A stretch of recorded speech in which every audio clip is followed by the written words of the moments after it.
할렐루야, 수요예배 잘 나오셨습니다. 오늘 비도 오고 집에서 전부쳐 먹으면 참 좋은 날인데 이렇게 또 말씀을 사모해서 나오신 여러분들 한 분 한 분들 너무 귀하게 느껴지고 오늘 하나님 은혜를 듬뿍 받는 시간이 됐으면 좋겠습니다. 오늘은 인도하시는 하나님이라는 제목으로 말씀을 나눌 때에 함께 은혜 받는 시간이 되기를 소망합니다. 함께 살펴볼 말씀은 출애굽기 14장 10절에서 14절 말씀입니다. 구약성경 102페이지에 있습니다. 출애굽기 14장 10절에서 14절 말씀입니다. 다 찾으신 줄로 알고 함께 읽겠습니다. 바로가 가까이 올 때에 이스라엘 자손이 눈을 들어 본즉 애굽 사람들이 자기들 뒤에 이른지라. 이스라엘 자손이 심히 두려워하여 여호와께 부르짖고 그들이 또 모세에게 이르되 애굽에 매장지가 없어서 당신이 우리를 이끌어내어 이 광야에서 죽게 하느냐. 어찌하여 당신이 우리를 애굽에서 이끌어내어 우리에게 이같이 하느냐. 우리가 애굽에서 당신에게 이른 말이 이것이 아니냐. 이르기를 우리를 내버려 두라. 우리가 애굽 사람을 섬길 것이라 하지 아니하더냐. 애굽 사람을 섬기는 것이 광야에서 죽는 것보다 낫겠노라. 모세가 백성에게 이르되 너희는 두려워하지 말고 가만히 서서 여호와께서 오늘 너희를 위하여 행하시는 구원을 보라. 너희가 오늘 본 애굽 사람을 영원히 다시 보지 아니하리라. 여호와께서 너희를 위하여 싸우시리니 너희는 가만히 있을지니라. 아멘.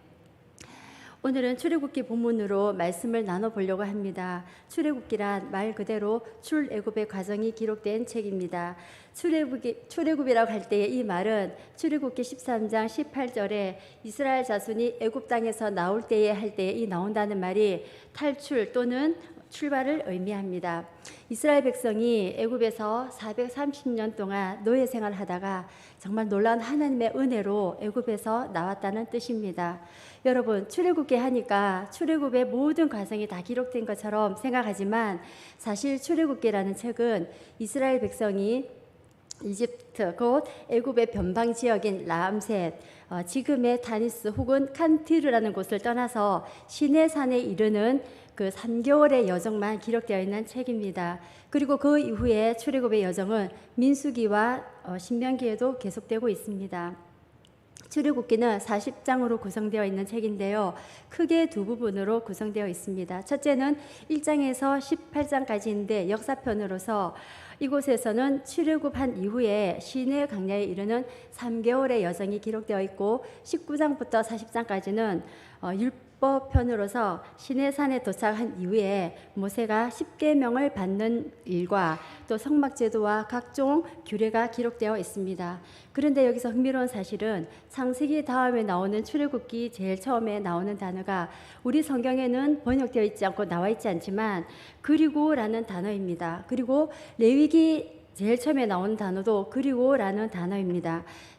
창세기와 출애굽기와 민수기와 그리고 레위기와 신명기 이 모세오경은 각각 별개의 책이 아니라 한 권의 책으로 되어 있다는 것을 알 수가 있고 하나님의 구원의 역사가 창세기에서 출애굽기로 연결되고 있음을 보여줍니다.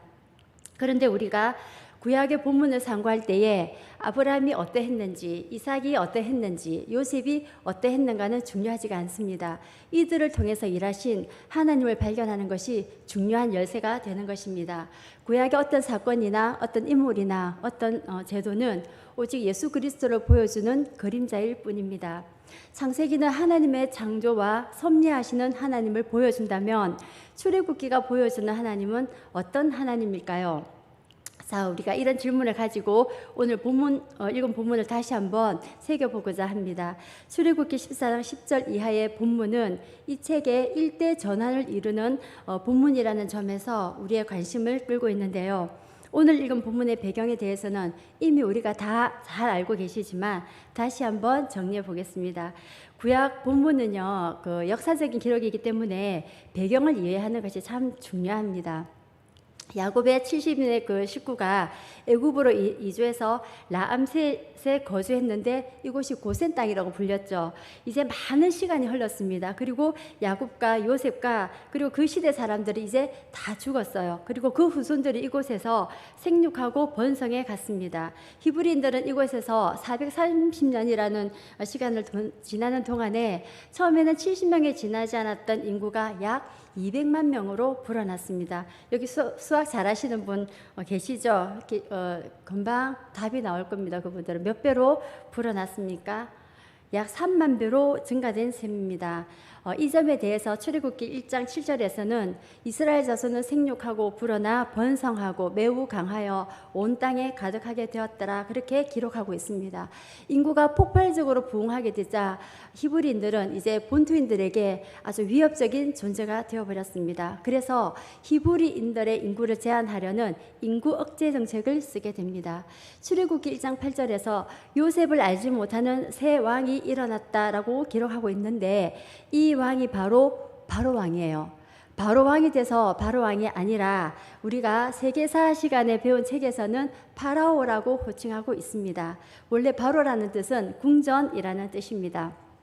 바로라는 이름은 출애굽기에 여러 번 나오고 있죠. 그런데 그 바로가 이 바로가 아니에요. 다 같은 왕이 아니라는 얘기입니다. 출애굽기 1장 8절에 요셉을 알지 못하는 새 왕은 아이모스라는 왕이었습니다.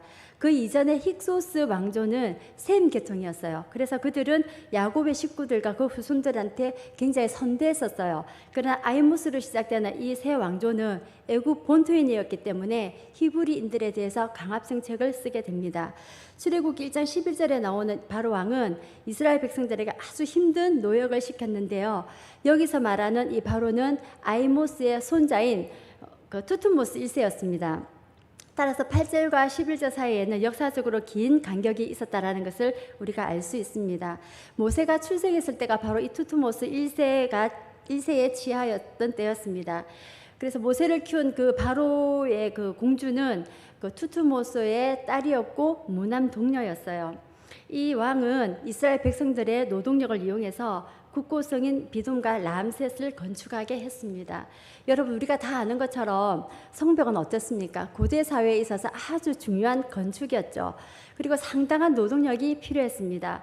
이스라엘 백성들은 노예적인 삶을 살게 되었고 고통스러운 나날들을 보내게 되죠. 자, 이런 상황에서 하나님은 이스라엘 백성들의 고통 소리를 들으시고 자기 백성을 구원하시는 역사를 시작하셨습니다. 하나님은 모세를 세워서 자기 백성을 구원하는 역사를 시작했지만 바로 왕은 완악해서 이스라엘 백성들을 놓아주려 하지 않았습니다. 이때의 바로 왕은 아멘호텝 2세였습니다. 이 바로가 이스라엘을 놓아주지 않으려고 하자 우리가 너무나도 잘 아는 9가지 재앙을 내리게 되죠. 그래도 바로의 마음이 완악해서 출애굽을 허락하지 않습니다. 모세가 바로 앞에서는 그 출애굽기 7장 이하에서 계속해서 반복되는 단어가 바로의 마음이 강팍하니 혹은 그 마음이 완강했다라고 하는 말이 계속 반복되고 있는 것을 우리가 알 수가 있습니다.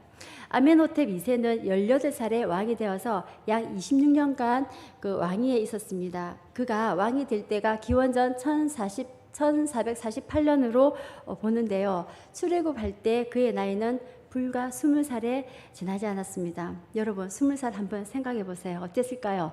너무나도 교만하고 자신만만하고 혈기왕성한 그 나이 그랬을 거를 우리 안 봐도 비디오잖아요. 바로가 이스라엘 백성을 끝까지 석방해주지 않자 결국 장자를 잃게 되는 10번째 재앙을 맞게 됩니다. 그때서 얼마나 다급했던지 이 아멘호텝 2세는 밤에 모세와 아론을 불러서 네 백성을 데리고 나가라고 출애굽을 허락하게 됩니다. 그래서 드디어 이스라엘 백성들은 출애굽하게 되죠. 그래서 백성들이 국경 지역인 람셋을 떠나는데 그날이 니산월 15일이었습니다. 보행하는 장정만 60만 명, 전체 인구는 약 200만 명에 달했던 것입니다. 이스라엘 백성이 람셋을 출발해서 숫꽃과 에담과 바알스본을 거쳐서 드디어 홍해 앞에 도착했습니다. 홍해란 히브리어로 얌숲, 갈대 바다라는 뜻인데요. 이스라엘 백성이 이제 홍해, 좀 더 이렇게 정확하게 말하자면은 바알스분 맞은편 비하히롯에 이르렀을 때에 다시 바로 왕의 마음에 큰 심경에 큰 변화가 일어납니다. 다시 노동력을 이용하고자 하는 욕심이 생긴 바로가 이스라엘 백성이 이제는 홍해가에 진을 쳐 있고 광야에 갇혔다라는 것을 알고 이들을 다시 잡아오기 위해서 군사작전을 시작했던 것입니다. 14장 7절에 보면은 특별병거 600승과 모든 병거를 소집하고 모든 장관들이 참여했다라고 하는데, 여기서 특별병거라는 것은요, 국토경비사령부에 속하는 기마 부대로서 정예 부대였습니다. 이제 이스라엘 백성들은 앞으로 나갈 수도 없고 뒤로 물러설 수도 없는 그야말로 진퇴양난의 위기에 처하게 되었습니다. 자, 이때 우리들이 너무너무 잘 아는 거 있죠. 뭘까요? 예, 이스라엘 백성들이 원망하고 불평하기 시작했습니다. 사랑하는 성도 여러분, 이스라엘 백성들이 애굽에서 노예 생활을 했을 때에 즐거고 행복하고 기뻤을까요? 그들은 착지와 고생으로 끔찍하게 그 과정이 싫어서 탈출하고 싶었을 것입니다. 애굽만 아니라면, 정말 이 벽돌 굽다가 매 맞는 일만 아니라면 무슨 일이든지 할 수 있을 거라고 생각하지 않았을까요? 그들은 너무 고통스러워서 이 애굽 왕의 손에서만 벗어날 수만 있다면 무슨 일이든지 할 수 있을 것 같은 그런 마음이었기 때문에 진정한 해방을 원했고, 그래서 하나님 앞에 간절하게 기도했던 것입니다. 그러나 조금만 문제가 생기니까 어떻습니까? 하나님을 신뢰하지 못하고 이렇게 원망하는 모습을 보게 됩니다. 이것이 믿음이 연약한 저와 여러분의 모습이 아닐까요? 출애굽기 14장 10절에서 12절 말씀을 우리가 함께 읽겠습니다. 바로가 가까이 올 때에 이스라엘 자손이 눈을 들어본즉 애굽 사람들이 자기들 뒤에 이른지라. 이스라엘 자손이 심히 두려워하여 여호와께 부르짖고 그들이 또 모세에게 이르되 애굽에 매장지가 없어서 당신이 우리를 이끌어내어 이 광야에서 죽게 하느냐? 어찌하여 당신이 우리를 애굽에서 이끌어내어 우리에게 이같이 하느냐? 우리가 애굽에서 당신에게 이른 말이 이것이 아니냐? 이르기를 우리를 내버려 두라. 우리가 애굽 사람을 섬길 것이라 하지 아니하더냐? 애굽 사람을 섬기는 것이 광야에서 죽는 것보다 낫겠노라. 이렇게 불평하고 있는 상황에서 모세가 백성들에게 했던 말씀이 우리가 오늘 읽은 13절과 12절 말씀입니다. 저는 오늘 이 본문에서 두 가지를 여러분들에게 말씀드리고자 합니다. 첫째는 하나님의 인도입니다. 우리가 13절을 다시 한번 읽겠습니다. 모세가 백성에게 이르되 너희는 두려워하지 말고 가만히 서서 여호와께서 오늘 너희를 위하여 행하시는 구원을 보라. 너희가 오늘 본 애굽 사람을 영원히 다시 보지 아니하리라. 아멘. 예, 백성들이 원망하고 있을 때에 모세는 너희는 두려워하지 말고 가만히 서서 여호와께서 오늘날 너희를 위하여 행하시는 구원을 보라고 말했습니다. 오늘 본문은 인도하시는 하나님의 말씀합니다. 출애굽기가 보여주는 중요한 가르침은 인도하시는 하나님이십니다. 출애굽은 이스라엘 백성들의 합의에 의해서 이루어진 것이 아닙니다. 그들이 찬반 투표나 아니면 다수결의 의견으로 결정한 것도 아니었고 모세의 탁월한 그 지도력에 의한 것도 아니었습니다. 사실 하나님은 모세에게 백성을 인도해 내라고 했을 때에 모세는 저는 못합니다 하고 거듭거듭 거절했습니다. 출애굽기 3장 10절에서는 하나님이 모세에게 바로에게 보내서 백성들을 인도해 내라고 말했을 때에 모세는 3장 11절에서 내가 누구간데 바로에게 가며 이스라엘 자손을 애굽에서 인도해 내리이까 하고 거부했습니다. 하나님은 내가 인도해낸다 하고 말씀하시면서 가라고 말씀하지만 모세는 나는 못합니다라고 계속 거절하고 있습니다. 네 지팡이를 던지라고 했을 때에 지팡이가 뱀이 되는 표징을 보여주셨지만 그래도 모세는 못합니다. 나는 입이 뻣뻣하고 혀가 둔한 자입니다라고 거절했습니다. 하나님이 답답했어요. 이 사람아, 누가 사람의 입을 지었느냐? 내가 아니냐? 이제 가기만 해라. 내가 할 말을 가르쳐 줄게. 그렇게 했지만 그래도 못합니다. 갈 만한 자를 보내십시오라고 거절했습니다. 하나님 화가 났습니다. 네 형 아론이 있지 않느냐? 같이 가라. 내가 할 말을 일러주겠다. 그렇게 하셨던 것입니다. 이스라엘 백성이 출애굽하는 14장 이전까지 나오는 두 인물이 모세와 바로 왕인데, 모세는 계속해서 못합니다. 나는 할 수 없습니다 라고 거부했고, 바로는 이스라엘 백성들을 놓아줄 수 없다고 거듭거듭 정하고 있습니다. 그래서 성경에는 바로는 완하겠다, 완강했다라고 말하고 있습니다. 우리에게는 이런 모습이 없습니까? 여러분의 모습은 어떻습니까? 우리는 바로처럼 완악한 자가 되지 말고 하나님 말씀이라면 즉시로 순종하는 저와 여러분이 되어야겠습니다. 출애굽은 모세가 의도한 일이 아니었습니다. 바로는 저들을 놓아주려고 하지 않았습니다. 이것을 통해서 알 수 있는 중요한 사실은 출애굽은 하나님의 계획이었고 하나님의 역사하심이었고 하나님의 인도였다는 사실입니다. 너희는 가만히 있으라는 이 말은 하나님께서 일하시니 기다리며 보라는 뜻입니다.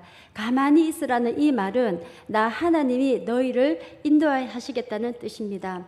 출애굽 자체가 구원으로 이끄시는 하나님의 인도였습니다. 그렇지 않습니까? 12장 51절에서 애굽 땅에서 인도하여 내셨다라고 하셨고 13장만 봐도 계속 하나님께서 인도하고 있음을 말씀하고 있습니다. 특히 출애굽기 13장 21절에서 22절에 보면은 하나님은 구름 기둥 불 기둥으로 인도하셨고 14장 2절에는 방향을 돌이키셨고 14장 15절에서는 홍해를 건너가도록 인도하셨고 14장 19절에서는 구름 기둥이 그 행로를 인도하셨습니다. 신명기 26장 8절에서는 이 인도를 강한 손과 표심팔로 인도했다라고 기록하고 있습니다. 출애굽기에서 가장 빈번하게 나오는 단어가 하나님의 구원회로의 인도입니다. 출애굽의 여정은 사람들이 주도한 것이 아니었습니다. 사람들은 마치 자기가 자기 힘으로 홍해를 건너야 하는 것처럼 생각하고 원망하고 불평했지만 하나님은 모세를 통해서 너희는 가만히 있어 여호와의 구원을 보라고 했던 것입니다. 그렇습니다. 하나님이 인도하시는 것입니다. 이 사실을 염두에 두고 노래했던 다윗의 시가 바로 시편 62편 1절입니다. 나의 영혼이 잠잠히 하나님만 바라며 나의 구원이 그에게서 나는도다. 너무나도 잘 알죠? 하나님의 구원을 믿는 믿음을 표현한 것입니다. 하나님은 지금도 자기 백성을 인도하십니다. 여러분 믿으십니까? 로마서 8장 14절을 보면은 무릇 하나님의 영으로 인도함을 받는 그들은 곧 하나님의 아들이라고 했습니다. 하나님의 인도는 구원받는 성도들이 누릴 수 있는 최대의 특권입니다. 이 특권을 누리시는 저와 여러분이 되셔야겠습니다. 자, 그렇다면 우리는 한 가지 의문이 생기죠. 하나님께서 우리를 인도하신다면 왜 우리에게 시련이 있고 환난이 있고 남 모르는 고통 가운데에 눈물 흘리는 일이 생깁니까? 라고 질문할 수 있겠죠. 저도 삶 가운데에 이런 시련의 때가 있었습니다. 열심히 신앙생활을 하던 저에게 고난이 오고 기도해도 응답이 없고 침묵하시는 하나님 앞에 수없이 묻고 나갔던 질문이었고, 이 질문은요 욥이 했던 질문이기도 하고 광야를 지나던 이스라엘 백성들의 거듭된 질문이기도 했습니다. 하나님이 우리를 인도해 가신다면 왜 시련이 있고 고통이 있을까요? 여기서 우리가 알아야 할 한 가지는 하나님의 인도는 시련이나 고통을 없이 하는 것이 아니라 오히려 그것을 통해서 역사하신다는 사실입니다. 즉 이것은 하나님의 훈련의 방법인 것입니다. 시련과 고통은 우리를 다스리시는 하나님의 손길인 것입니다. 직선 거리로 말하면 2주일이면 들어갈 수 있는 가나안 땅을 40년이나 걷게 하신 것은 저들을 낮추시는 훈련이었던 것입니다.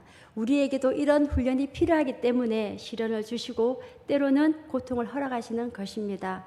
하나님께서 우리를 인도하시는 방법은 한 걸음씩 한 걸음씩 인도하신다는 점입니다. 이것은 마치 소경을 인도하는 것과 같습니다. 소경을 인도할 때에 저 100m 앞에 장애물이 있어, 저 50m 앞에 가면 낭떠러지가 있어, 그렇게 말하지 않습니다. 바로 눈앞의 현실을 말해줍니다. 그렇지 않습니까? 네 오른쪽 발 앞에 돌멩이가 있어, 네 발 앞에 장애물이 있어, 그렇게 알려줍니다. 하나님이 우리를 인도하실 때도 이처럼 한 걸음씩 한 걸음씩 인도하십니다. 결코 미리 보여주지 않으십니다. 그렇기 때문에 우리는 늘 조급해하고 때로는 불안해하고 때로는 불평하기도 합니다. 그러나 하나님은 한 걸음씩 한 걸음씩 인도하심으로 매 순간마다 하나님을 전적으로 의지하게 하시는 것입니다. 우리는 당장 눈앞의 현실을 보고 때로는 원망하고 쉽게 낙심하고 그렇게 하나님을 원망하지만 하나님은 우리를 인도하십니다. 하나님의 인도를 받는 자가 하나님의 자녀입니다. 역으로 말하면 하나님의 자녀는 하나님의 인도를 받습니다. 출애굽기가 보여주는 하나님은 우리를 구원으로 인도하시는 하나님이시라는 사실입니다. 하나님의 인도를 극적으로 보여주었던 한 사람이 조지 뮬러였습니다. 그는 고아의 아버지로 잘 알려져 있습니다만 그가 고아원을 시작한 것은 하나님을 믿지 않는 자기 친구들에게 지금도 살아계셔서 역사하시는 하나님을 증거하기 위해서였다고 합니다. 그는 빈손으로 고아원을 시작했지만 하나님이 어떻게 한 걸음씩 한 걸음씩 인도하시는가를 보여주기 위해서 고아원을 시작했는데요. 고아들의 수가 점점 증가되었으나 하나님은 남지도 않고 모자라지도 않게 그들을 인도하시며 고아들을 돌보셨다고 합니다. 고아의 수가 450여 명에 달했을 때에 한 번은 식사 시간이 되었으나 그들에게 아무것도 줄 것이 없었습니다. 고아원의 총무가 밀러에게 와서 식사가 준비되지 못했는데 그래도 종을 쳐야 할까요? 라고 물었을 때 밀러는 때가 되면 먹여야지 하며 종을 치게 했습니다. 곧 아이들은 식당으로 모였고 다시 총무는 밀러에게 말했습니다. 지금 다 모였는데 접시를 나눠줄까요? 당장 줄 음식이 없었기 때문에 걱정스럽게 말했습니다. 밀러는 이 사람아 식사를 하려면 접시를 나눠줘야지 하고 말했습니다. 이제 식사 기도를 할까요? 하고 다시 총무가 물었을 때 밀러는 식사를 하려면 기도를 해야지 하며 아무것도 없는 빈 접시를 들고 기도했습니다. 기도하는 동안에 밖에서 자동차 소리가 나가서 급히 나가보니 그날 모이기로 했던 시의회 그 모임이 취소되는 바람에 그날 준비한 450명분의 식사를 고아원으로 가져왔다고 합니다. 그래서 식사 기도가 끝나고 그날 그 점심을 아주 멋지게 해결했다고 합니다. 하나님이 우리를 인도하실 때도 우리의 삶 속에서 한 걸음씩 한 걸음씩 인도하십니다. 결코 저 멀리서 1km 앞에서 인도하지 않습니다. 출애굽기는 우리를 인도하시는 하나님, 우리를 구원으로 인도하시는 하나님을 보여줍니다. 출애굽기의 역사는 단순히 이스라엘의 역사 이야기가 아닙니다. 그것은 우리의 구원을 이루시는 하나님의 인도를 보여주며 구원하시는 하나님이심을 보여줍니다. 하나님이 택하신 당신의 백성들을 궁극적으로 구원에 이르도록 인도하십니다. 그렇다면 하나님이 인도하시는데도 불구하고 왜 저들 앞에는 여러 모양의 장애물이 있습니까? 라고 질문할 수 있겠죠. 여기에 대한 답변이 14절입니다. 여호와께서 너희를 위하여 싸우시리니 너희는 가만히 있을지니라. 아멘. 하나님이 인도하실 때는 우리 앞에 장애물을 제거하시는 것이 아니라 장애물조차도 하나님이 해결해 주신다는 사실입니다. 오늘 본문이 보여주는 두 번째 교훈은 하나님께서 우리를 대신해서 싸우신다는 점입니다. 이것은 하나님의 인도하심에 대한 선언입니다. 인도하신 하나님은 문제도 해결해 주십니다. 한번 볼까요? 이 점을 말하는 것이 14장 14절에 여호와께서 너희를 위해 싸우시겠다는 선언입니다. 이스라엘 백성들은 자기들이 애굽의 군인들과 싸워야 되는 줄로 생각했습니다. 앞에는 홍해가 있지요. 뒤에는 애굽의 군인들이 추격해 오니까 우리를 매장지가 없어서 이곳으로 오게 했냐고 불평했습니다만 모세는 우리가 싸워서 난국을 해결하는 것이 아니라 여호와께서 우리를 대신해서 싸우신다고 말하고 너희는 가만히 있으라고 했습니다. 하나님께서 우리를 위해서 일하심에도 불구하고 그들은 하나님을 의지하지 않고 다 자기 힘으로 해야 하는 것처럼 생각했던 것입니다. 그래서 조금만 어려움이 생기면 불평하고 좌절했던 것입니다. 오늘 본문은 이스라엘 백성이 애굽을 떠난 이후에 직면했던 최초의 군사적 대결입니다.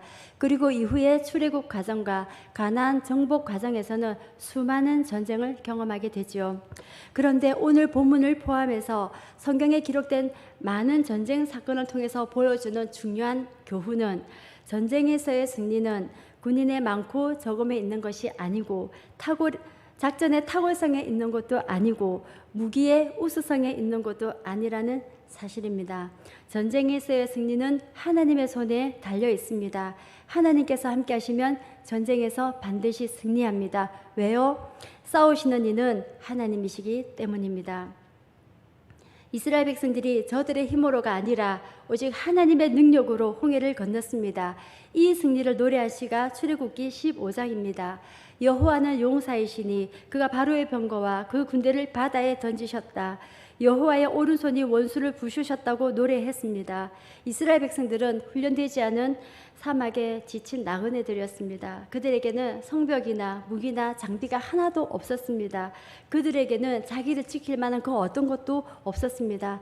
그러나 하나님을 의지하면 하나님께서 대신 싸우신다는 점을 가르쳐 주신 것입니다. 구약에 보면은 성벽을 쌓았다 혹은 성곽을 쌓았다라는 그런 기록들이 많이 나옵니다. 누구나 자기를 보호하기 위해서 성을 쌓습니다. 성을 쌓는다는 것은 인간 스스로가 자기를 지키기 위한 수단입니다. 창세기 12장에 보면은 바벨탑을 쌓은 기록이 나오는데요. 여러분, 바벨탑이라고 하니까 우리나라의 뭐 석가탑이나 다보탑 같은 탑으로 생각하실지 모르겠지만 그런 탑이 아니라 성을 쌓았다는 뜻입니다. 그 성을 쌓는 동기가 뭘까요? 하나님이 없이 인간 스스로가 자기를 지키려고 하는 시도였습니다. 우리는 눈에 보이는 성벽만 생각할지 모르지만 사실은 우리 마음속에 정신적인 성벽도 쌓습니다. 이처럼 스스로 자기를 보호하려는 의식을 포스트레스 멘탈리티, 즉 성벽 의식이라고 합니다. 그러나 이스라엘 백성들은 광야의 나그네들이었고 자기들을 보호해줄 아무런 보호막이 없었습니다. 성벽도 없었고요, 장비도 없었고 훈련된 병사도 아니었습니다. 그들은 완전히 노출된 채로 서 있는 노출된 채로 광활한 들판에 서 있었던 것입니다. 오직 하나님만 의지하게 했습니다. 이것이 여호와께서 너희를 위해서 싸우시리니 하는 말씀입니다. 하나님께서 대신 싸우시겠다는 말씀입니다. 인간이 만든 그 어떤 것을 의지하지 않고 오직 하나님만 의지하게 했습니다. 이런 심정을 노래한 시가 바로 시편 18편인 나의 힘이 되신 여호와여로 시작하는 다윗의 시입니다. 제가 찬양을 잘하면 한번 부르겠지만 생략하고, 하나님만이 나의 힘이시오 방패시오 피할 바위십니다. 오직 하나님만이 나의 유일한 피난처입니다라고 고백하는 이런 신앙을 필그림 멘탈리티, 곧 나그네 의식이라고 말합니다. 이제 우리는 인간의 성벽을 쌓기보다는 하나님을 의지하는 것이 훨씬 더 안전하다는 것을 아셔야 합니다. 여호와는 나의 산성이시오 방패이시오 나의 피할 바위이십니다. 우리가 허허벌판에 노출된 채로 홀로 서 있어도 안전할 수 있는 것은 하나님이 우리를 대신하여 싸우시기 때문입니다. 이제 말씀을 맺겠습니다. 사랑하는 성도 여러분, 오늘은 인도하시는 하나님에 대해서 살펴보았습니다. 이 자리에 함께 하신 여러분 중에 여러분 앞을 가로막고 있는 재정의 홍해, 건강의 홍해, 아니면 관계의 홍해, 또 여러 모양의 어려움으로 낙심하는 분이 계십니까? 때로는 병들고 때로는 좌절하고 때로는 큰 문제 앞에 절망하기도 하지만 우리를 인도하시는 하나님, 우리를 훈련하시고 단련하시면서 궁극적으로는 약속의 땅인 저 가나안으로 인도하시는 하나님, 그 하나님을 앙망하시면서 다시 한번 힘을 얻으시고 끝까지 승리하시는 저와 여러분이 되시기를 주님의 이름으로 축복합니다. 기도하겠습니다.